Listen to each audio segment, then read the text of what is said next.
Hello everyone, तुमच्या सर्वांचे आस्वाद रेसिपीजमध्ये मी अमृता पुन्हा एकदा मनापासून स्वागत करते। आज मी बनवलेले आहेत खूप छान असे हे लेअरवाले चिरोटे। अतिशय सोपी रेसिपी आहे, नक्की करून बघा। त्यासाठी 2 वाटी मैदा घेतलेला आहे, अर्धी वाटी रवा घेतलेला आहे, चिमूटभर मीठ घालून घ्यायचं आहे आणि 1 चमचाभर तूप कडकडीत गरम करून यामध्ये घालून घ्यायचं आहे। पिठाला छान तूप चोळून घेऊयात आणि थोडं थोडं पाणी घालून आपण घट्ट असा गोळा तयार करून घेणार आहोत। अतिशय सोपी आणि मस्त रेसिपी आहे। या दिवाळीत नक्की हे चिरोटे करून बघा आणि कसे झाले ते मला कमेंट करून सांगायला विसरू नका। मी असा गोळा इथे मळून घेतलेला आहे। हा गोळा आपल्याला 10 मिनिटं झाकून ठेवायचा आहे, म्हणजे रवा छान फुलतो आणि त्याच्यानंतर चिरोटे बनवायला घ्यायचे आहेत। आपण समान आकाराचे असे गोळे तयार करून घेणार आहोत आणि त्याच्यानंतर लाटून सुद्धा घेणार आहोत। पोळीपेक्षा म्हणजे चपातीपेक्षा थोडंसं पातळसर आपल्याला लाटून घ्यायचं आहे।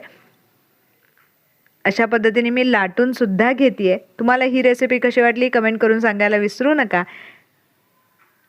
त्याचबरोबर आस्वाद रेसिपी चॅनलला जरूर सबस्क्राईब करा। पातळसर अशी पोळी तयार करून घेतलेली आहे आणि त्याच्यानंतर आपल्याला साठा तयार करून घ्यायचा आहे। त्यासाठी 1 चमचाभर मैदा आणि त्यामध्ये तूप घालून घेऊयात आणि छान मिक्स करून हा साठा तयार झालेला आहे, तो आपल्याला पोळीला लावून घ्यायचा आहे। सगळ्या बाजूनी छान आपल्याला पसरवून घ्यायचं आहे। नेहमीचे दिवाळीचे पदार्थ आपण करतोच, त्याच पद्धतीने हे चिरोटे सुद्धा खूप छान लागतात, नक्की करून बघा। त्यावरती दुसरी पोळी जी आहे ती घालून घेतलेली आहे, छानपैकी दाबून घ्यायचे। सविस्तर रेसिपी चॅनलवरती आहे, नक्की बघा। एकावर एक अशा मी 3 पोळ्या ठेवलेल्या आहेत आणि असा छान रोल आपल्याला टाईट रोल करून घ्यायचा आहे आणि नंतर छोटे छोटे पोर्शन्स कट करून घ्यायचे आहेत आणि चिरोटे आपल्याला लाटून घ्यायचे आहेत। मस्त लेयर्स आलेले आहेत। थोडंसं आपण इथे मैदा लावून घेऊयात आणि लाटून घेऊयात। एका साईडला मी तेलही गरम करायला ठेवलेलं आहे। चिरोटे लाटून झाल्यानंतर आपल्याला दोन्ही बाजूनी छान गोल्डन असे हे चिरोटे तळून घ्यायचे आहेत।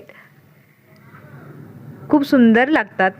पाकातले सुद्धा चिरोटे खूप छान लागतात, पण मी आज पाकातले न करता मी वरून यावरती पिठी साखर घालून घेणार आहेत, म्हणजे हलकेसे गोड लागतील आणि खूप स्वादिष्ट असे हे चिरोटे तयार झालेले आहेत। Thank you for watching my video. परत एकदा भेटूयात अशीच एक छान आणि मस्त रेसिपी